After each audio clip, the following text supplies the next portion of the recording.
bem? Deus abençoe a todos. Esta manhã nós todos, né? Nós vamos passar pelos pedidos de oração e vamos dar a oportunidade dos irmãos apresentarem os pedidos, né? Vamos começar aqui, Flavi. Meu lá, saúde, pela minha irmã, saúde também, a missão dela.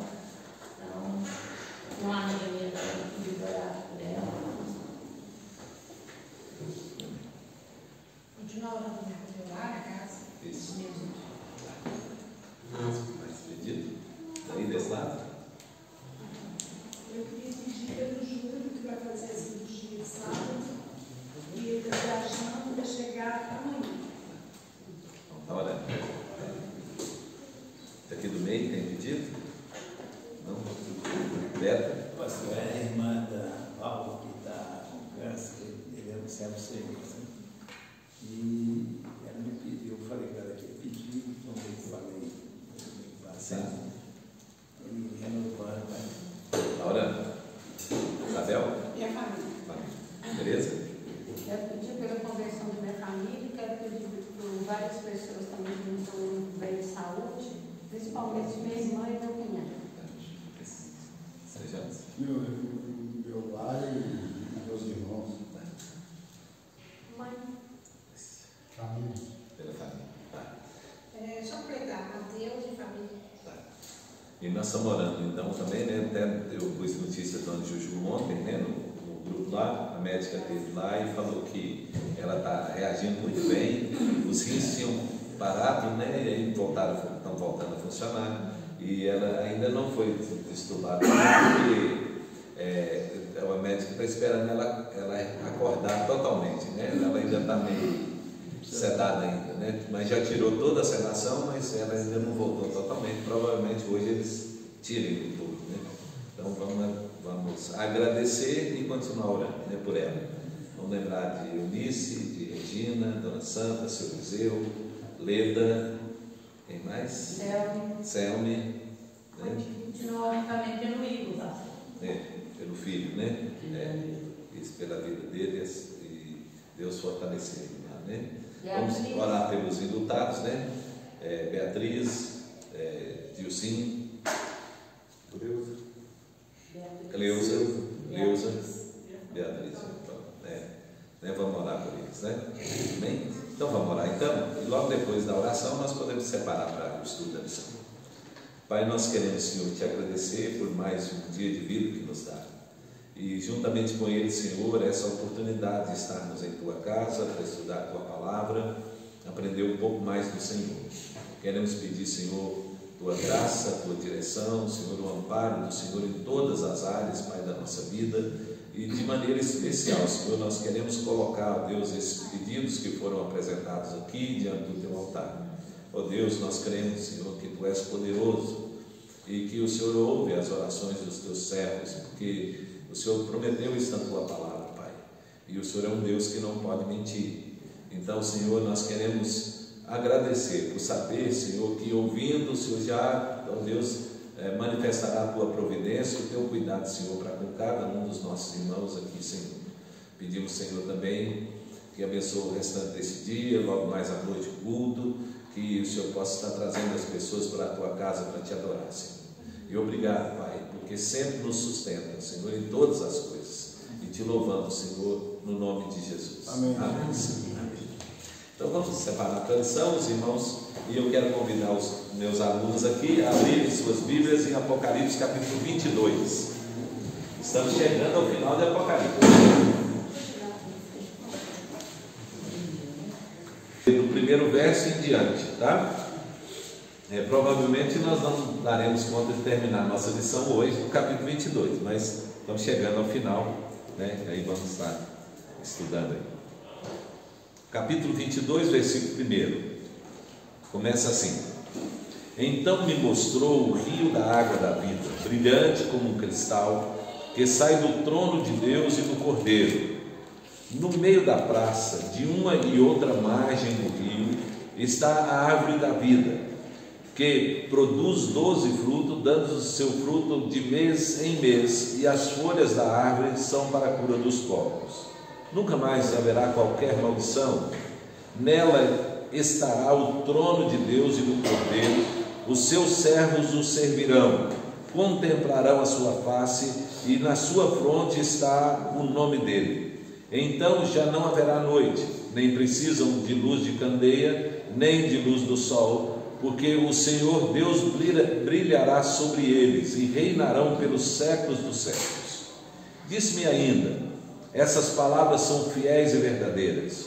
O Senhor, o Deus dos espíritos dos profetas, enviou o seu anjo para mostrar aos seus servos as coisas que em breve devem acontecer. Eis que vem sem demora. Bem-aventurado aquele que guarda as palavras da profecia desse livro. Eu, João, sou quem ouviu e viu essas coisas, e quando eu as ouvi e vi, prostrei-me ante os pés do anjo que me mostrou essas coisas para adorá-lo. Então ele me disse: vê, não faças isso. Eu sou conservo teu e dos teus irmãos, os profetas, e dos que guardam as palavras desse livro. Adora a Deus. Continue, diz-me ainda: não cedes as palavras da profecia desse livro, porque o tempo está próximo. Continue o injusto fazendo injustiça, continue o imundo sendo ainda imundo, e continue o justo na prática da justiça, e o santo continue a santificar-se. E eis que venho sem demora, e comigo está o galardão que tenho para retribuir a cada um segundo as suas obras. Eu sou o Alfa e o Ômega, o primeiro e o último, o princípio e o fim. Bem-aventurado aqueles que lavam as suas vestiduras no sangue do Cordeiro, para que eles assistam direito à árvore da vida e entrem na cidade pelas portas. Fora ficam os cães, os feiticeiros, os impuros, os assassinos, os idólatras e todo aquele que ama e pratica mentira. Eu, Jesus, enviei o meu anjo para vos testificar essas coisas às igrejas. Eu sou a raiz e a geração de Davi, a brilhante estrela da manhã. O Espírito e a noiva dizem: vem. Aquele que ouve, diga: vem. Aquele que tem sede e quem quiser, receba de graça a água da vida. Eu, a todo aquele que ouve as palavras da profecia deste livro, testifico: se alguém lhes fizer qualquer acréscimo, Deus lhes acrescentará os flagelos escritos nesse livro. E se alguém tirar qualquer coisa das palavras do livro dessa profecia, Deus tirará a sua parte da árvore da vida, da cidade santa e das coisas que se acham escritas nesse livro. Aquele que dá testemunho dessas coisas diz: certamente vem sem demora. Amém. Vem, Senhor Jesus. A graça do Senhor seja com todos. Amém. Nós lemos todo o capítulo, mas nós vamos aqui meditar, começando no versículo 1, então, sobre os desafios dessa nova Jerusalém, que é a igreja de Deus, Lembra? Nós definimos aqui na última lição, nas duas últimas lições, que a Nova Jerusalém não é uma cidade, Ela é a noiva do Cordeiro que desce ataviada, é a igreja do Senhor Jesus. Então, todos os elementos dispostos aqui como pertencentes a uma cidade, como portas, muralha, ruas de ouro, pedras preciosas no fundamento, tudo isso está falando da igreja, da beleza da igreja, como é a igreja de Cristo, essa igreja pela qual Ele derramou o seu sangue, para torná-la assim, dessa forma. E aí então há muitas comparações aqui no texto, muitas metáforas, muitos símbolos aqui no texto. E uma das grandes dificuldades é nós queremos interpretar isso aqui literalmente, porque a gente vê uma palavra sendo dita aqui e a gente quer que aquilo seja literal, Vamos pensar, como na lição passada ele falou das ruas de ouro, e a gente achar que lá no céu nós vamos andar, no novo céu e nova terra, nós vamos andar em rua de ouro, não está andando como em rua de ouro, Então é porque quem pensou assim interpretou literalmente a expressão, mas a expressão está falando da riqueza da igreja, a beleza da riqueza da beleza, da igreja, da beleza da igreja. Por isso, então, ele usou elementos que ele tinha para descrever. Lembra? Nós falamos isso quando no capítulo 4, ele foi falar sobre o trono de Deus e foi falar daquele que estava sentado no trono, e ele não tinha elementos para descrever, palavras para descrever a glória de Deus e a pessoa de Deus que estava sentado no trono. Então, como ele não tinha palavras para descrever tudo aquilo que ele viu, né, o que a aparência de Deus demonstrava, né, porque Deus é Espírito, então nem pode se ver Deus, né, ver-se a sua glória, sua majestade, mas Deus mesmo ninguém enxerga, né? Então, porque ele é Deus invisível, mas por ver sua glória, né, sua majestade, João então usou elementos para descrever. Diz que diante do trono havia um mar de vidro. Ele diz que a aparência daquele que sentava no trono era semelhante a uma pedra preciosa, e aí vai descrevendo. A mesma figura agora é demonstrada no capítulo 21 sobre a igreja. E quando ele vai encerrar o capítulo 21, aqui, ele usa a seguinte expressão, dizendo que na igreja, ou seja, para fazer parte dessa igreja lá, dessa cidade que ele comparou, né, a igreja, ele diz assim, que nada contaminado, coisa alguma entrará de contaminação nessa igreja. Então, essa igreja é pura.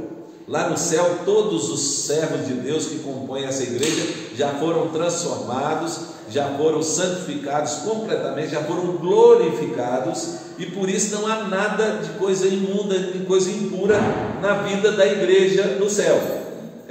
Hoje, né, nós temos, a igreja ainda continua tendo coisas na igreja que são coisas desse mundo, né, e que não é de Deus, né?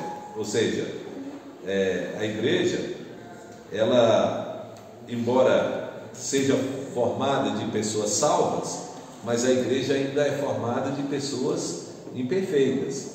Por isso a igreja de hoje tem dificuldades, né? E a gente sabe que tem, né? Por isso que cada um de nós também tem dificuldades, né? E aí é claro, né? Então não existe, né? Não existe uma igreja aqui na terra, uma igreja visível aqui na terra, que não tenha defeito.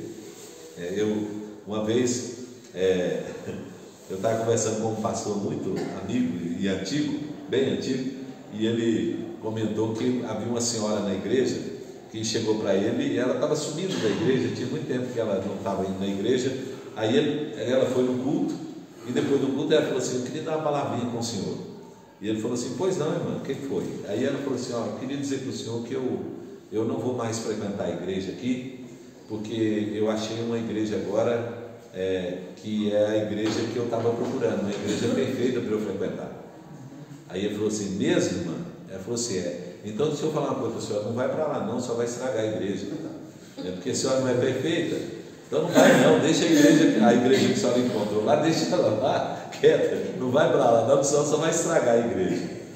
Porque enquanto nós estamos aqui no mundo, nós somos imperfeitos, e aí, irmãos, nós vivemos numa igreja onde cada um de nós expressa o melhor, mas de vez em quando também manifesta alguma coisa ruim, né, na igreja. E o objetivo da igreja é justamente o tempo que nós temos para viver a comunhão, viver e conhecer a palavra, crescer na palavra e melhorando cada dia para tornar a igreja mais parecida, né, com o Senhor Jesus, que é o Senhor da igreja. Mas lá no céu, irmãos, não vai ter nada disso. Porque tudo aquilo que era aqui da terra já passou, né? Ele falou que já passou a terra, o céu, o mar, tudo já não existe. E Deus fez novo todas as coisas, né? Então está tudo novo. E a igreja, essa igreja que está lá no céu, ela é perfeita, né? Que está no novo céu e nova terra. Aí ele diz assim, novamente está continuando fazendo comparações. Aí começa o versículo 1 do capítulo 22, ele falando que o anjo mostrou para ele o rio da água da vida, e diz que esse rio é brilhante como um cristal, e ele tem a origem, ele sai de onde? Ele diz assim, do trono de Deus. Então, o que ele está querendo dizer com isso? Ele está querendo dizer o seguinte, como ele diz que o mar já não existe mais, né, então naturalmente não existem outros rios, né, que mantêm o mar. Então o mar permanece porque tem rios que irrigam o mar, que leva as águas, por isso todos os rios, no final de tudo, vai para o mar. né? Como não existe mais o mar, então a fonte de vida, né, que é a água, né, como fonte de vida, ela tem que jorrar de onde, gente? De Deus. Então ele está dizendo assim, de onde que procede a vida? De Deus, do trono, por isso sai do trono de Deus, o rio. E o fato de ser rio é a ideia de que ao correr o rio vai alcançando tudo e alcançando todos. Então a fonte de vida vem de onde? De Deus. E essa fonte de vida que ele comparou como um rio, ele vai então alcançar todos dessa cidade, né? Ou todos que são essa igreja. Então toda a igreja do Senhor Jesus no céu, ela manterá viva e ela será suprida por meio do Senhor da igreja, que é Deus.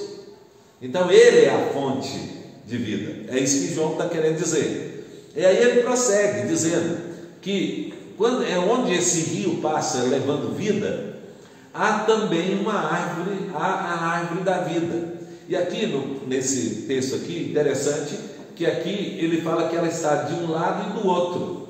É uma mesma árvore, só que ela está de um lado e outro do rio. Então vamos pensando, vamos imaginando aqui. É como se o rio estivesse correndo e ele passasse, onde ele passasse, se houvesse uma parte da árvore de um lado e a parte do outro lado da árvore. Isso quer dizer o seguinte, que ninguém que faz parte dessa igreja ficará fora da graça e da bênção. A bênção ela está de ambos os lados, em ambas as margens do rio. Então todo mundo, todos que são salvos, eles usufruirão da bênção de Deus. Qual que é a bênção de Deus aqui? Simbolizado pela árvore da vida. Por isso que ele diz assim, que ela dá fruto todo mês e as folhas dessa árvore são para a cura dos povos. Ora, se não existe doença, se não há fome no céu, então por que fruto e por que há folha para curar, se não tem doença? Então ele não está dizendo aqui que as pessoas ficarão doentes e precisarão comer da folha da árvore para serem curadas. Não, ele está dizendo o seguinte, que aquilo que é necessário, que Deus sabe que é necessário para nos manter vivos, né, que é o nosso sustento, e para nos manter saudáveis, que é a nossa saúde, é providenciado por quem, gente? Pelo mesmo Deus. Por isso o rio que traz a vida é o rio que sustenta a vida por meio da árvore e que mantém a vida. Então a vida é eterna, irmãos, porque lá no céu Deus estará sempre suprindo todas as nossas necessidades e a nossa manutenção da vida está nele, em Deus, em Cristo. Por isso ele colocou a árvore aqui. Então é um símbolo. Vamos pensar, a árvore que tinha lá no jardim do Éden era a árvore da vida para viver eternamente. Agora essa árvore está aqui no céu, onde nós vamos viver a vida eterna. Pergunta aí? Tranquilo, gente? Podemos seguir? Então vamos lá. E aí ele continua falando disso, quer dizer, olha, viver no céu então, irmãos, é a gente viver em comunhão com Deus, por isso que a cidade tinha portas abertas, né? É viver em comunhão com Deus, é viver sustentado por Deus e é viver mantido por Deus. A vida é mantida, a vida continuará mantida por Deus. Então Deus vai nos suprir, nos manter, nos dar a vida, nos suprir e nos manter. E aí ele continua, diz assim: nunca, jamais haverá qualquer maldição, e nela estará o trono de Deus, o trono do Cordeiro, e os seus servos o servirão. Então lembra que nós falamos aqui, no céu, irmãos, nós vamos continuar servindo, né? Assim como Deus nos chamou aqui para servir. Então cada um de nós no céu, nós vamos servir a Deus. Mas a ideia do serviço aqui não é um serviço que produz fadiga ou canseira, porque fadiga e cansaço foi resultado do pecado que entrou no mundo. Quando Deus colocou Adão para cultivar o jardim e guardar o jardim, então não havia cansaço, né? Então não havia penúria para exercer o trabalho. Então Deus criou o trabalho, colocou o homem para guardar o jardim e para cultivar o jardim, mas não havia cansaço, não havia penúria no trabalho. Depois que entrou o pecado, é que Deus falou: agora do suor do teu rosto comerás o teu pão. Antes Deus não havia dito isso para Adão. Deus colocou lá e disse para ele cultivar e guardar o jardim. Agora não. Agora o alimento seria produzido com dificuldade. Agora o trabalho seria penoso. Mas lá no jardim não era. Aqui na terra, aqui no céu, a mesma coisa. Nós vamos servir a Deus como Adão estava servindo lá no princípio, né? Então é por isso que continuaremos servindo a Deus sem qualquer dificuldade. E aí o texto continua e diz assim: que os seus servos, esses que estão servindo a Deus lá no céu, né, eles contemplarão a sua face, e na sua fronte estará escrito o nome deles. Então, ou seja, nós veremos, nós adoraremos aquele que nós veremos, que é o nosso Deus, por meio de Jesus, né? Nós o veremos, e diz assim, o texto ainda diz, e lá no céu estará a marca de que nós pertencemos a Ele, ou seja, pertencemos a Deus, somos seus servos, contemplaremos a sua face. Então, ou seja, há acesso a Deus, está livre acesso a Deus, né? Então nós teremos comunhão com Ele e contemplaremos a sua face. E ele diz assim: e em nós estará registrado que nós pertencemos a Deus, nós fazemos parte dele. E aí ele prossegue dizendo assim, que lá no céu não haverá noite, nem precisam de luz de candeia, nem luz do sol, porque o Senhor brilhará sobre eles e reinarão pelos séculos dos séculos. Então a ideia que João vê aqui no céu, lá no céu, daí o anjo está mostrando isso para João, é que lá no céu não há necessidade de luz, porque não haverá noite. Então, como é uma vida eterna, quer dizer que lá não há mais contagem de tempo. Nós sabemos, nós contamos o tempo, então é outra realidade, né? Nós contamos o tempo porque tem uma noite, não é?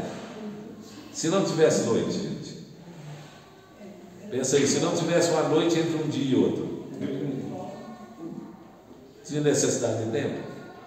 Não, e nem saberíamos o tempo, né?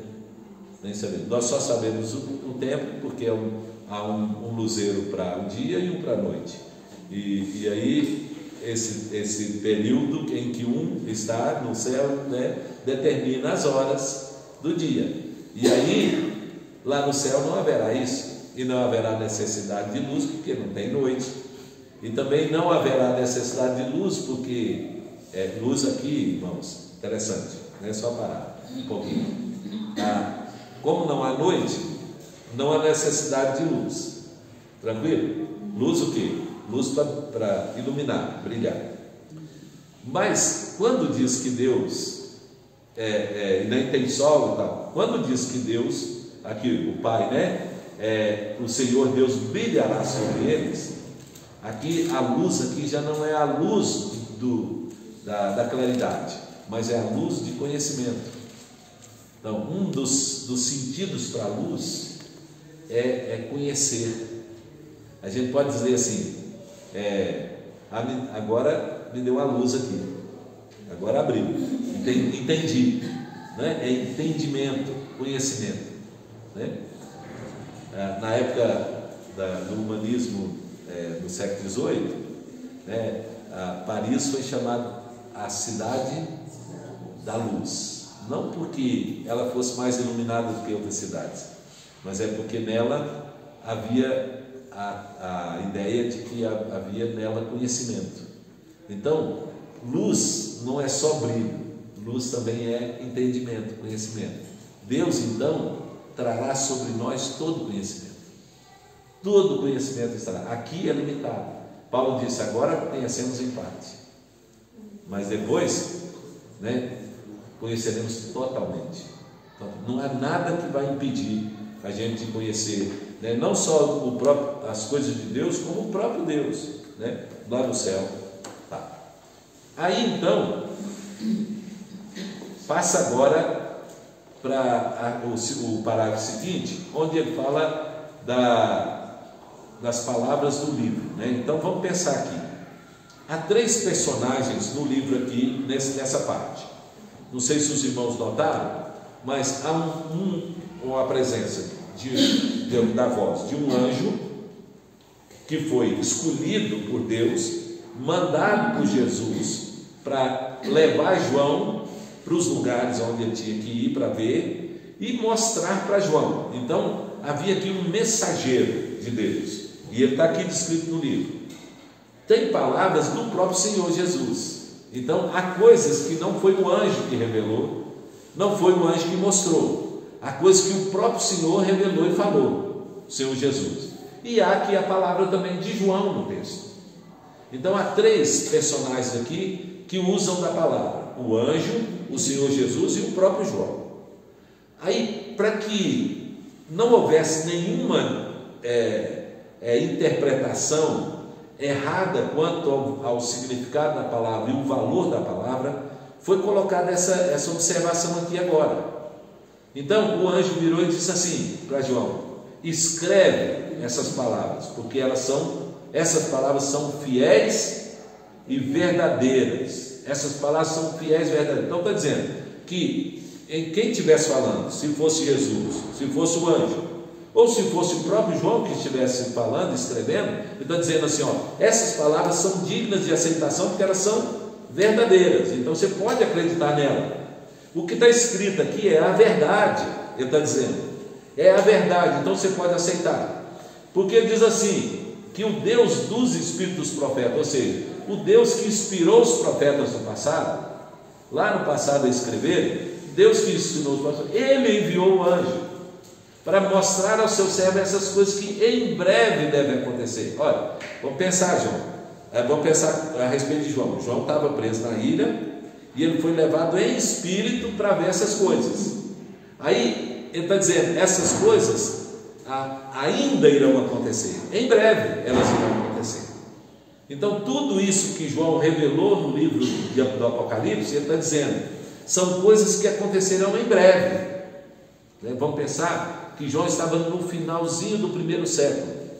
Então daí em diante ele diz assim: as profecias desse livro, elas começarão a acontecer, e elas acontecerão em breve, né? E aí a primeira palavra de Jesus, olha como mudou.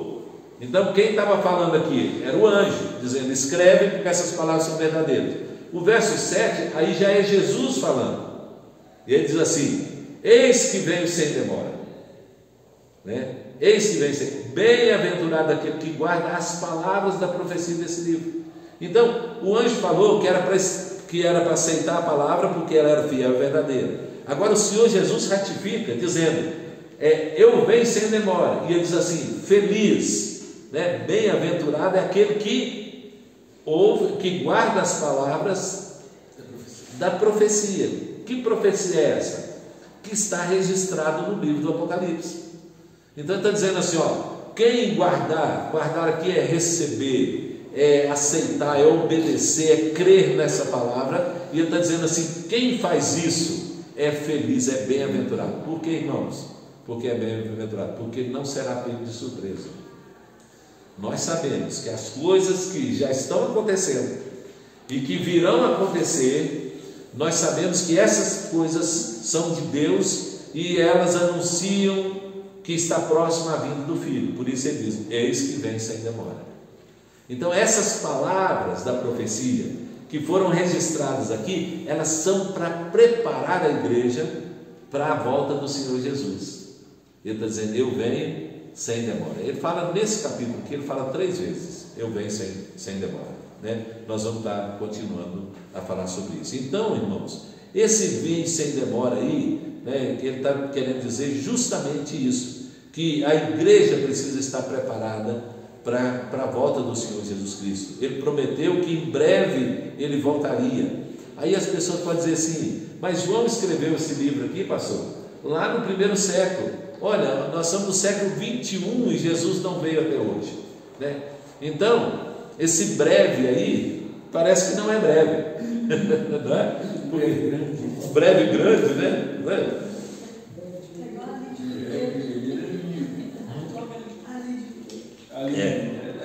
Ali, Então, mas aí Pedro explicou o porquê daquilo que nós achamos que é demora.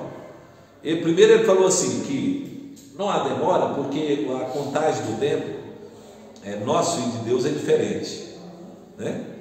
Então, a contagem de tempo para nós e para Deus ela é totalmente diferente, porque ele diz assim, para Deus 1000 anos é como um dia, e um dia pode ser como 1000 anos. Então ele diz, primeira coisa, a contagem de dias e anos para nós e para Deus é diferente, então não tem demora. Você pode estar achando que está demorando, mas Deus pode estar percebendo e dominando, porque Deus sabe a hora certa de acontecer. Segundo, não há demora porque não marcou o dia, certo? Se ele tivesse marcado o dia, aí você podia dizer assim, não, mas está demorando chegar o dia, né? Igual criança quando vai fazer aniversário, né? Aí fala o dia do aniversário, ou então viajar, né? Ou seja, já chegou, né? Então, que dia que é, né? Esse dia nós estávamos viajando, aí Celina toda hora assim, já chegou, vovô? Já está chegando, vovô? É a ideia assim, de que está demorando porque está impaciente que a coisa aconteça, né? Mas Deus não marcou o dia. E Jesus falou que o Pai reservou isso para a sua exclusiva vontade. Então, é o segundo motivo que não há demora. Terceiro motivo que não há demora, Pedro diz, irmãos, lá na sua carta, né? Na segunda carta, no capítulo 3, versículo 9, ele diz que Deus tem um propósito em estabelecer um tempo.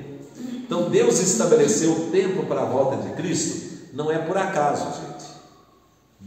Jesus falou que ele só viria depois que o Evangelho fosse anunciado a todo mundo e para testemunho de todas as nações, não salvação de todas as nações, mas testemunho de todas as nações, e também que ele só viria depois primeiro que pregasse o Evangelho a todas as nações, e a segunda coisa que ele falou foi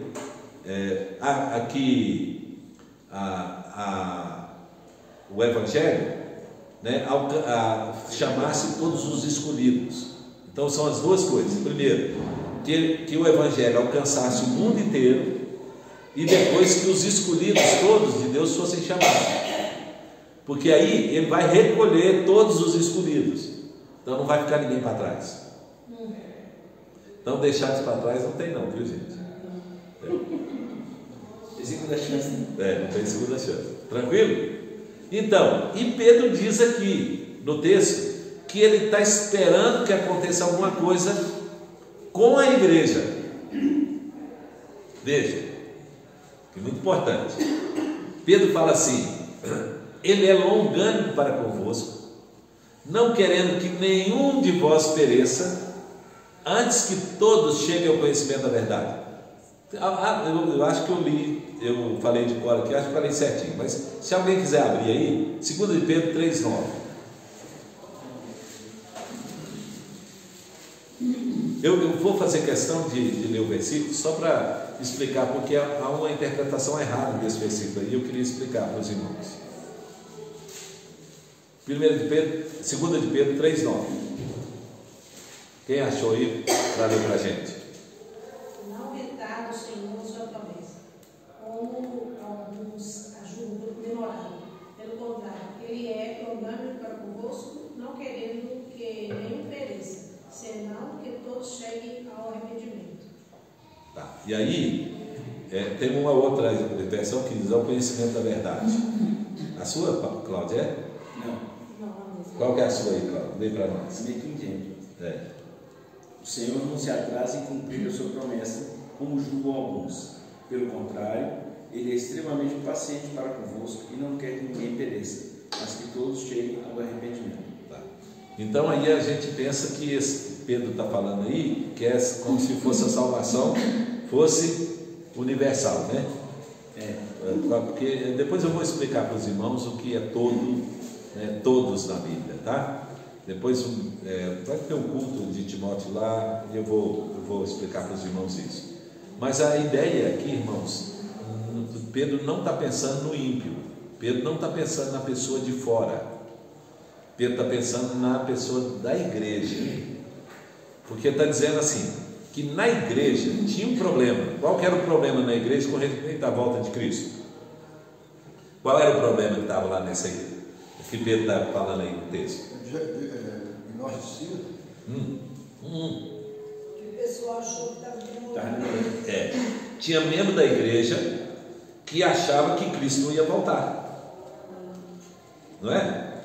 Porque diz assim, desde que os pais morreram, só ver o contexto aí, desde que os pais morreram, desde que existe mundo, continua do mesmo jeito e Jesus não voltou. Então, ele disse, alguns de vocês acham que não vai demorar, porque não vai voltar, porque está demorando tanto e ele não voltou. Então isso tinha no primeiro século.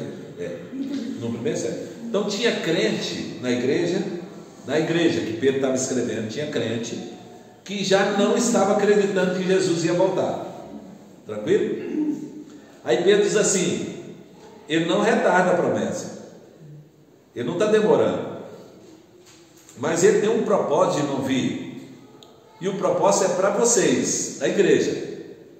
Está dizendo, é vocês, porque ele assim, ele é longânimo para com quem?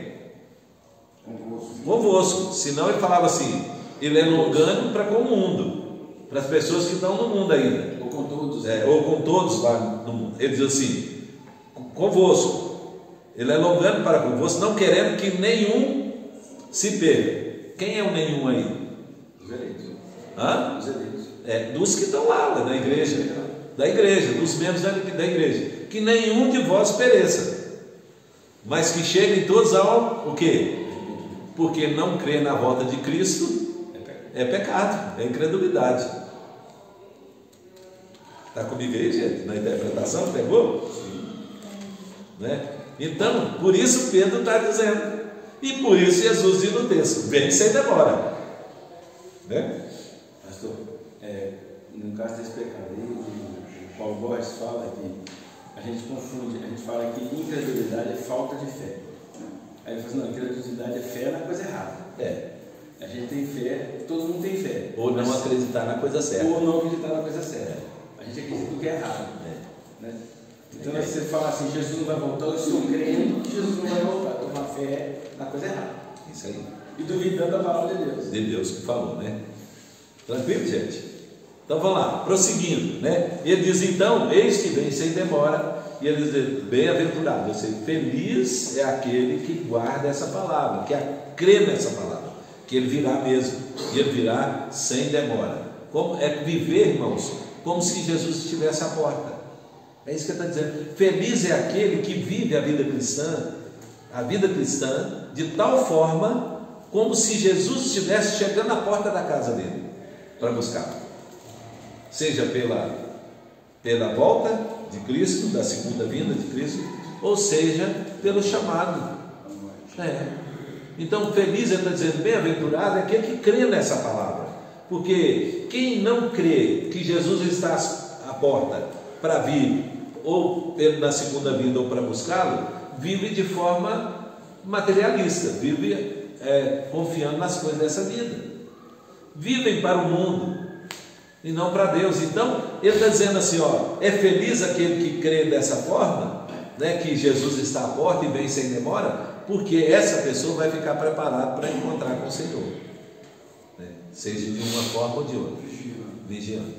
Por isso ele é feliz, né, porque ele falou que no dia da volta dele seria comparado àqueles dias do dilúvio, em que as pessoas não acreditaram que o dilúvio viria, e o dilúvio pegou eles de surpresa.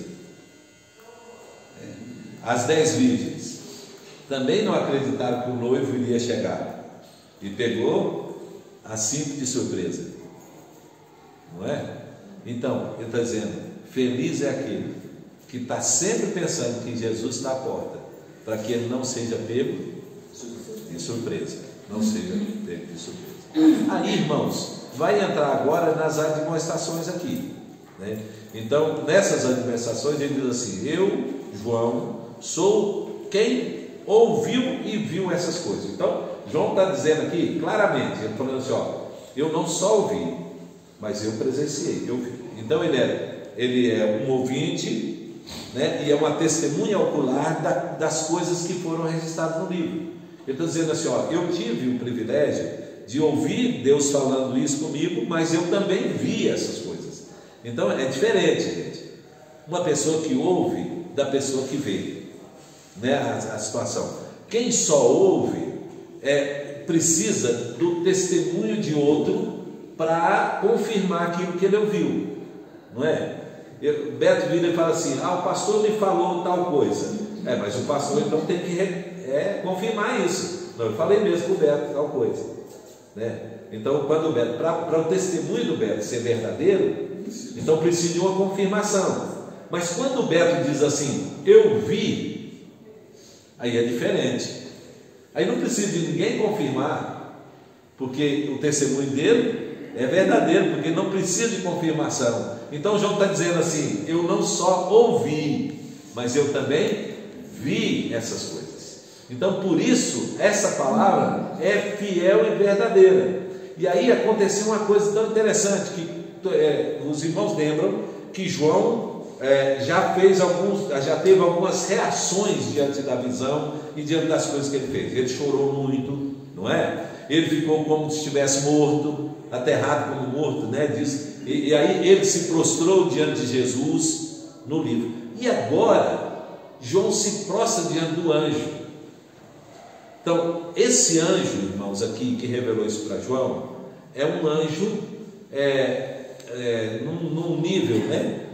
Assim, vamos dizer o mineiro, né? Mais graduado. É um anjão, né?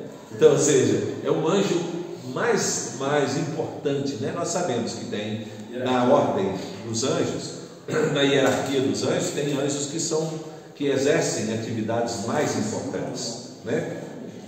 Não é que o anjo seja maior do que os outros, mas ele exerce uma função maior. Então tem o arcanjo, né? Tem querubim, tem serafim, né? Eu vou falar que os serafim é dos graduados. Dos graduados. Então tem outros que são chamados de tronos, de soberania, de poderes, né? Principados, potestades. Aí esse anjo aqui é um anjo glorioso, né? Assim como Lúcifer era um anjo cheio de luz, né? Por isso o nome era Lúcifer, né? Que era portador de luz, e ele caiu. Esse anjo aqui era um anjo também com uma função especial, e por isso João, então, dada a revelação e dada a presença do anjo, João não teve uma outra atitude a não ser cair aos pés desse anjo. Porém, João diz assim, que caiu diante do anjo com uma finalidade, e aí que está o erro, né? Ele diz assim, eu me prostrei diante dele para adorá-lo. E aí, na mesma hora, o anjo repreende João e fala para João erguer. E ele diz assim, eu sou conservo teu e dos teus irmãos. Ele está dizendo assim, embora você me achou tão glorioso, eu sou inferior a vocês. Eu sou inferior a vocês, João, porque eu fui criado para servir vocês. Que coisa interessante. Está dizendo assim, mesmo cheio de tanta honra e glória como eu sou, eu fui criado para servir vocês. Por isso eu sou conservo teu e dos teus irmãos que estão na terra. Aí diz assim, adora a Deus só. Irmãos, só a Deus que nós podemos prestar o nosso culto. Irmãos, eu quero dar uma palavrinha para a gente encerrar aqui. A única coisa que Deus reservou, que nós fazemos unicamente, exclusivamente a Ele, é o culto de adoração. Você pode agradecer a Deus e agradecer o irmão. Você pode servir a Deus e pode servir o irmão. Você pode ajudar a obra de Deus e pode ajudar o irmão. Mas a única coisa que nós fazemos unicamente para Deus, que Ele reservou unicamente para Ele, que Ele colocou nos 10 mandamentos, como aquilo que nós fazemos para Deus, é adoração. Irmãos, e é justamente essa área que o inimigo tem tanto trabalhado para não acontecer. Porque é justamente aquilo que nós damos unicamente a Deus, que é a adoração. Por isso, irmãos, que muitas vezes a gente tem dificuldade de vir à igreja para adorar a Deus. Seja por uma questão de ativar em nós, né? Ativar em nós as nossas necessidades pessoais, sejam elas de suprir a nossa vida, ou do nosso descanso, do nosso lazer, ou seja, colocando impedimentos para a gente vir. O inimigo trabalha isso, irmãos. Chega, visita na sua casa na hora do culto, alguém te convida para fazer alguma coisa na hora do culto, ou alguém coloca uma necessidade para você fazer na hora do culto. Teve um dia que tinha uma pessoa da igreja internada no hospital, e tinha uma irmã aqui na igreja. Ela levantou no meio do culto e saiu e foi embora. Aí a gente, preocupado, perguntou para ela assim: mas você saiu no meio do culto, aconteceu alguma coisa? Ela falou: não, é porque eu estava lá na igreja e lembrei que a fulana estava no hospital, eu fui lá visitar ela. Olha como que o inimigo colocou na cabeça dela que se ela estivesse visitando a irmã, era a mesma coisa se ela estivesse adorando a Deus. Olha a substituição. Foi justamente o que ele falou para Jesus, né?